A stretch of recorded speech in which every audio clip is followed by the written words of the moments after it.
This program contains graphic imagery, which may not be suitable for all audiences. Viewer discretion is advised.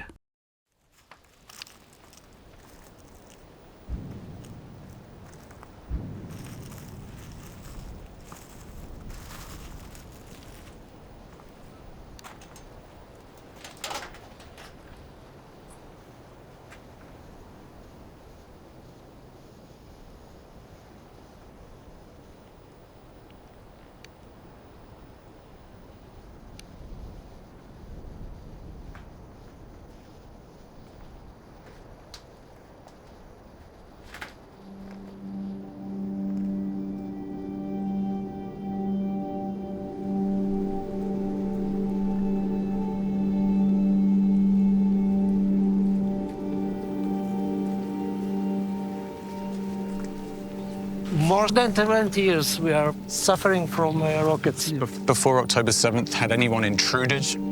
Had they come into the kibbutz, or was that the first day that people... This is the first night.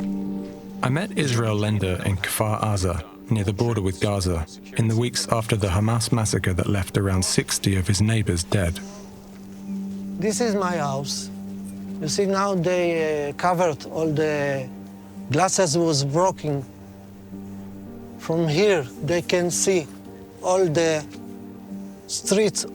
So they came here, they went on your roof? Yes. So they could have a view of the rest of the kibbutz? Yes. He told me Hamas gunmen stormed his house shortly after sunrise and turned it into a sniper's nest. He hid with his wife in a nearby room for 36 hours. The door was closed, the windows were closed, and the glass was open, so I could hear everything.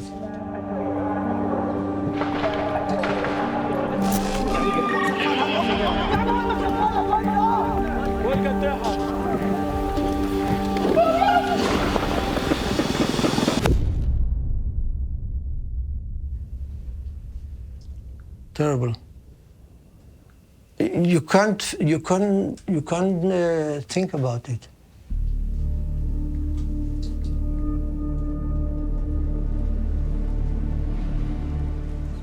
You can't believe it.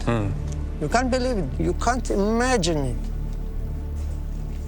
What they did here, nobody can. They built a big wall.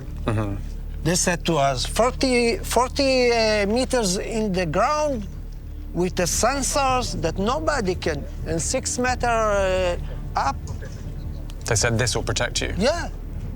We believe that this can protect us. They just broke through. They came through. They came through.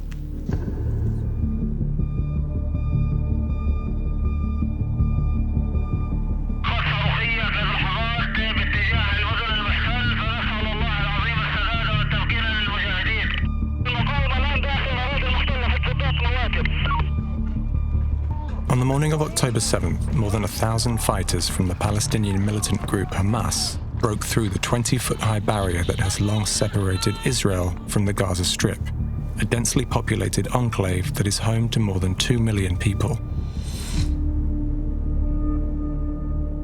The 40-mile-long barrier is outfitted with cutting-edge surveillance tools, a deep underground concrete layer to block Hamas tunnels, and remote control machine guns above ground. After a $1 billion upgrade in 2021, Israeli officials dubbed it the Iron Wall. מציבים קיר ברזל, בטון וסנסורים, בינו לבין תושבי הדרום. But in a matter of minutes, Hamas was able to breach the fence in around 30 locations, the start of what would become the deadliest single assault in Israel's history. Around 1,200 people were killed, 240 taken hostage. The attack triggered a catastrophic war in Gaza that has killed thousands of Palestinians so far. Israel has vowed to destroy Hamas, which has controlled the territory for years. Broadly, the fighters entered at 6:40 a.m. And that's the same incident, just from the other side of the street. Exactly.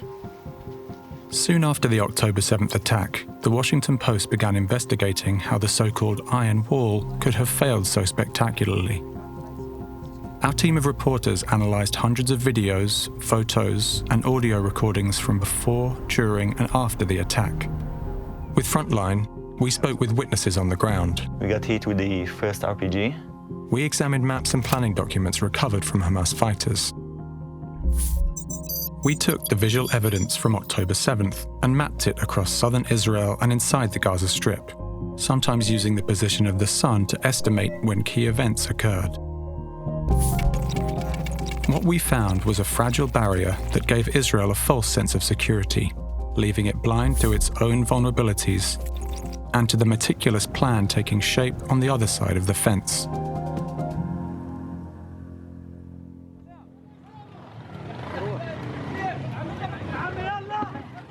The attack began at dawn, around 6:15 a.m.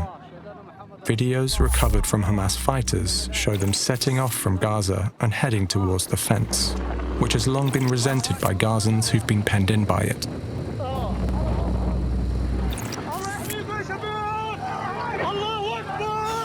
People along the road cheered them on.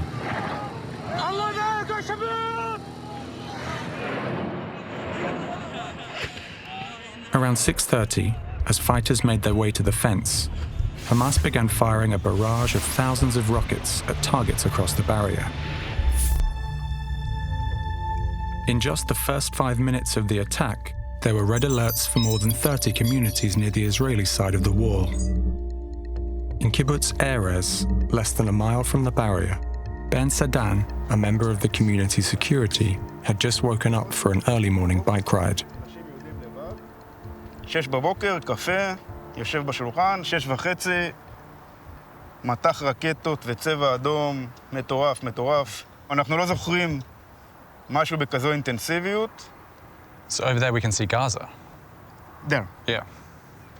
And the security fence, you can see it running along there, and there's the towers with the machine gun. Yeah. This is the border. Yeah. On the left side, it's Gaza. On the right side, יישוב ישראלי.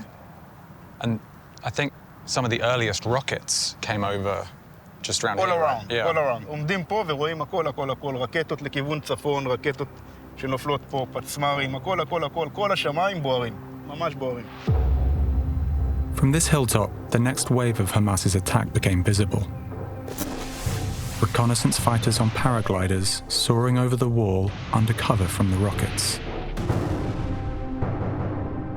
Videos we obtained show them landing in communities inside Israel, the culmination of a plan that had been years in the making, and that, as we discovered, had been brewing in plain sight.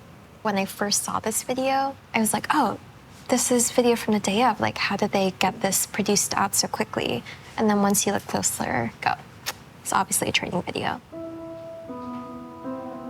Our investigation found multiple videos recorded by Hamas detailing their planning measures. Some were posted on social media before the attack, visible to all. We found videos of militants training for attacks on mock-ups of Israeli compounds. Videos posted soon after the attack showed they had also been practicing the use of paragliders. Hamas had also been expanding their training camps, activity that was visible in widely available online maps. But this evidence was largely ignored or dismissed by Israeli intelligence and the military, our investigation found. Michael Milstein is a former head of the Palestinian Department for Israel's military intelligence. He has been strongly critical of their missteps leading up to October 7th. Israel knew about the whole plans because, you know, Hamas didn't hide them. It was on public, on their internet sites, on their TV, everywhere. From the operational tactic point of view, October the 7th, Israel, IDF didn't face any surprise over there. Were there specific warnings that something like this could be coming? Well, according to the reports in the Israeli media, there was a very focused reports about the whole plan, the whole offensive plan that promoted, and actually data. The reports itself were known, even to senior ranks, senior figures in IDF intelligence, but the basic assumption, the basic assessment in the intelligence was that those are only trainings or a theoretic attempts, but we are not speaking about something which is very feasible.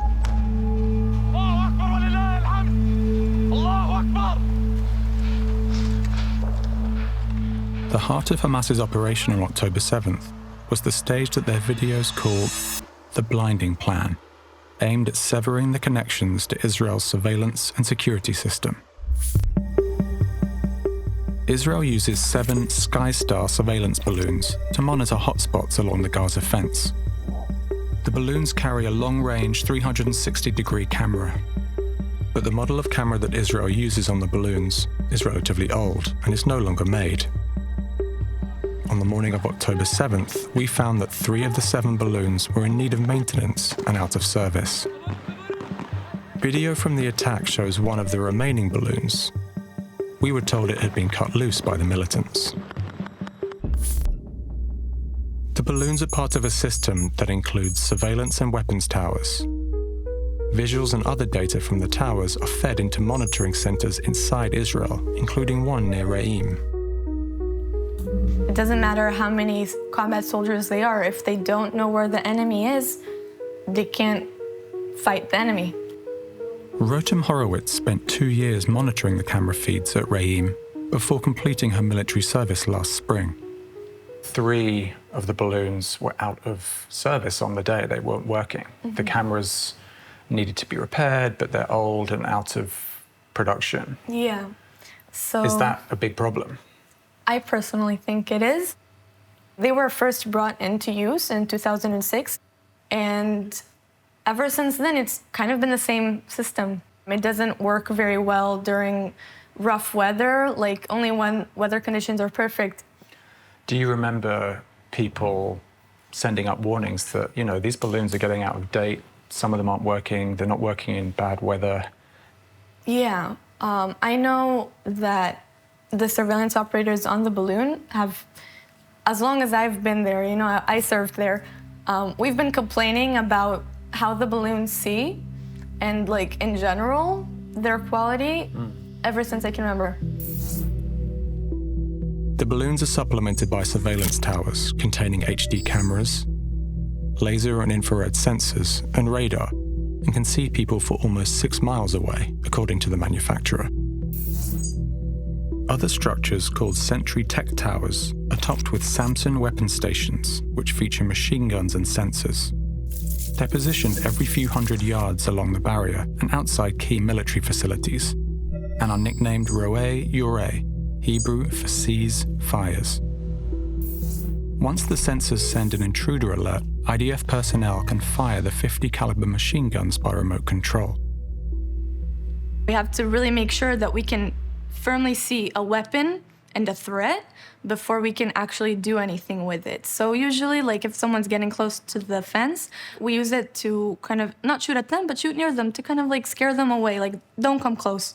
You know, we're not gonna touch them if they don't come close. The moment they're showing that they're a threat and they're coming close, that's when we start to act. Video from one of the sentry towers on October 7th shows it firing on a group of Hamas fighters as they approached the fence near Kisufim. But that's not what happened elsewhere. Hamas fighters had come prepared to evade the towers, and documents recovered after the attack reveal a deep and detailed knowledge of Israeli defenses. In this one, they specifically note the locations of surveillance systems. Fighters also carry with them open-source satellite imagery annotated with coded locations of key structures along the wall. Armed with this information, Hamas carried out their blinding plan using unmanned drones equipped with cameras to drop explosives on installations like this surveillance tower near the community of Be'eri. Of the Sentry Tech Towers marked on the map, we verified videos of at least 2 of them being attacked. This one, located near Kfar Aza, was attacked twice by Hamas drones. Incendiary explosive devices with fuses were dropped on the camera and weapons system. Some of the training videos we found posted online show that these drone maneuvers had been well rehearsed. Other videos from the 7th show towers being attacked with rocket-propelled grenades and gunfire. It's hard to tell just from the video evidence how badly damaged the installations were. Hi. Thank you so much for your time. I really appreciate you coming and seeing us tonight. But retired Colonel Danny Tirza, the former head of the Israeli military's Fence Administration, told me Hamas's blinding plan drastically undermined Israel's ability to respond to the attack. That was a real failure because they succeeded to cut the command system. The command system of all this area was built on one control system, and they succeeded to cut it. And therefore, we couldn't use helicopters because according to the Israeli system, the helicopters cannot shoot if there is no someone on the ground that show them where are your forces, where the other side forces. So they came, but they couldn't shoot because they didn't know who and what is going on there.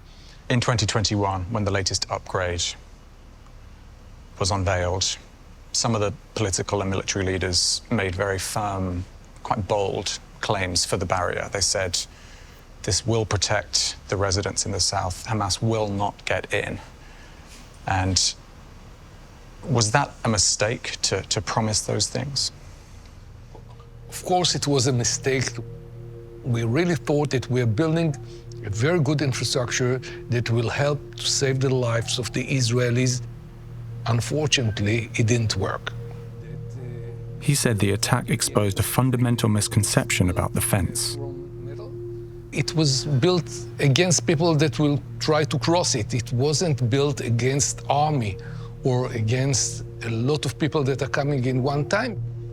Were you surprised, you personally surprised, at how quickly they were able to blast through and make it into the bases and beyond? I myself was not surprised that they cross it so quickly because the fence is not built for such frighten. It was built for another thing. If you want to stop an army, you are doing it with army tools. If you want to stop 1, 2, 3 terrorists, you're doing it with soft tools like what we did. We didn't thought that there will come a terror army from the other side. They were crossing at the same time, big groups, and we were not prepared for it.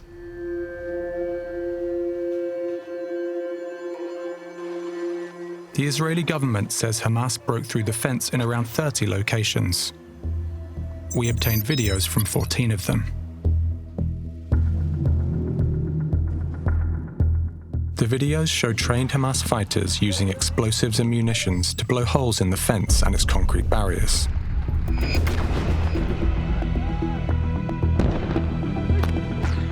It took them only minutes. By around 6:40 a.m., Israel's iron wall had largely crumbled.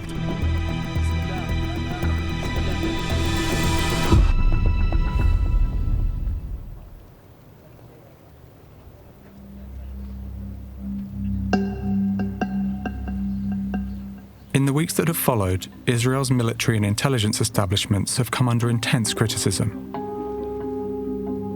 A spokesman for the Israeli Defense Forces, Lieutenant Colonel Peter Lerner, agreed to speak with me at a military base in Tel Aviv.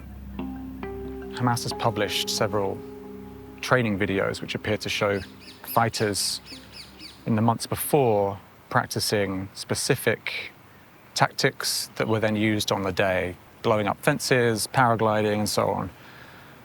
Did Israel not see this? I mean, we're looking at what exactly transpired before the 7th of October, and there will be a time when the IDF will be doing that soul searching that is required, and the IDF will review that, and those that need to take responsibility will have to take responsibility. What do you think October 7th says about the integrity of that barrier? So the barrier itself is a concept that was perceived to be a strong line of defense. But any line of defense can only withhold a certain amount of pressure. I think the question is not necessarily what is the barrier, but what was the threat assessment? And these are the types of questions that we will be asking. These are the types of questions that the answers to the residents of those towns, of the kibbutzim, we owe them clarification and accountability for the failure of not defense, but the whole concept of operations. And this, I think, is what the IDF will be looking into when the war is over.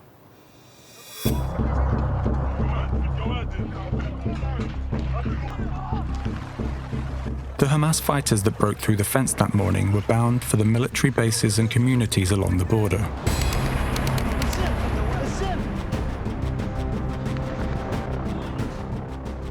One group headed for Kibbutz Erez, where Ben Sadan and the rest of his security team had already armed themselves, and watched with dismay as the fighters kept coming.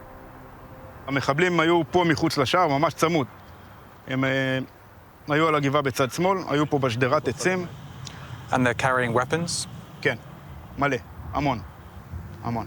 What kind of things are they carrying? AK-47, RPG, grenade, מטענים שמיוחדים לגדר, בשביל לפרוץ גדרות. How many of them were there?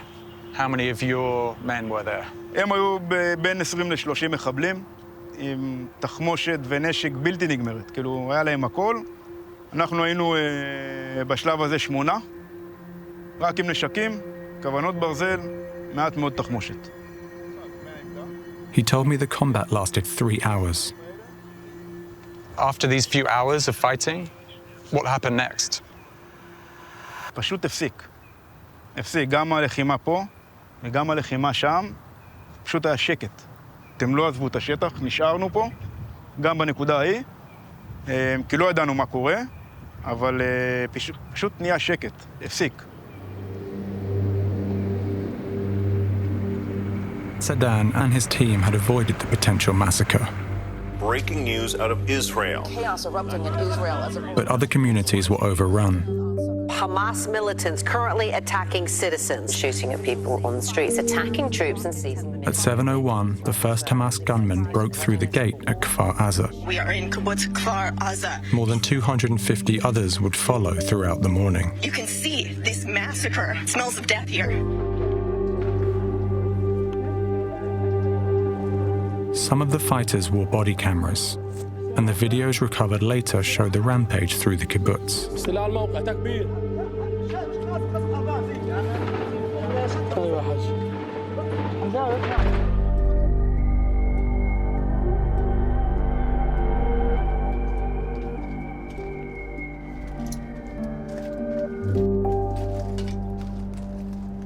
So this is my place. Yeah.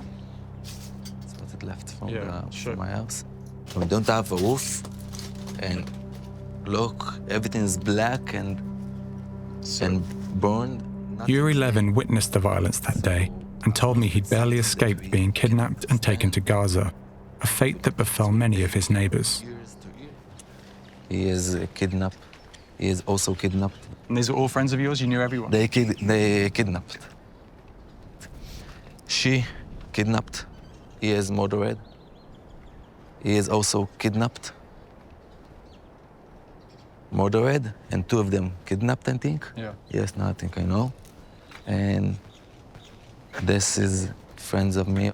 Across the street, a group of his friends were returning home for the first time since the attack.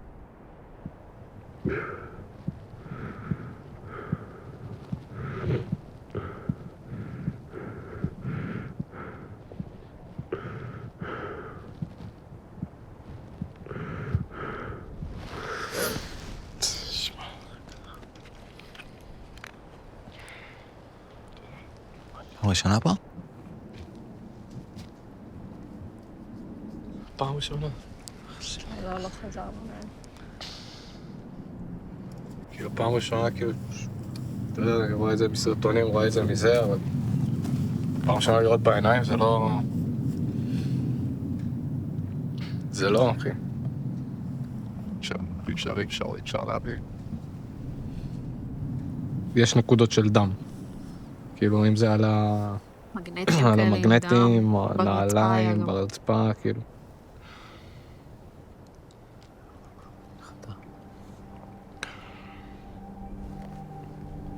לא יאמן. שהיו פה חיים, לא יאמן.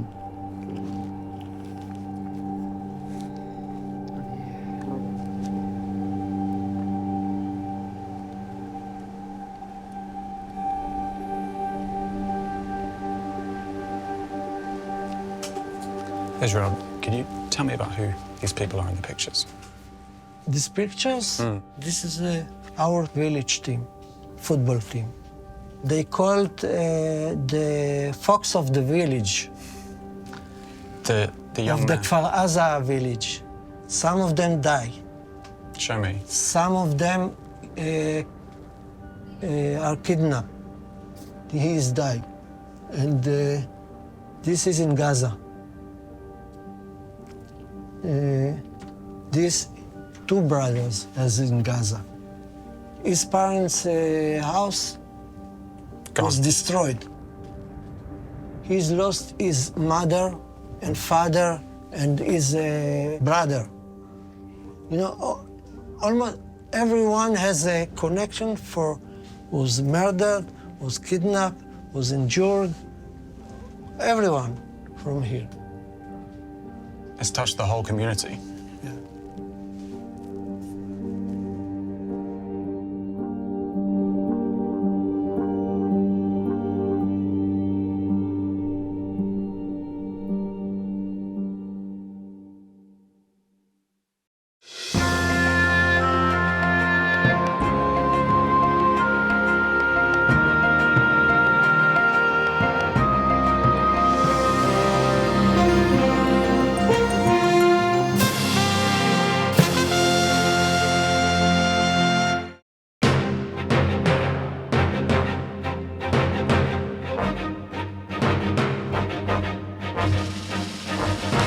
For more on this and other Frontline programs, visit our website at pbs.org/frontline.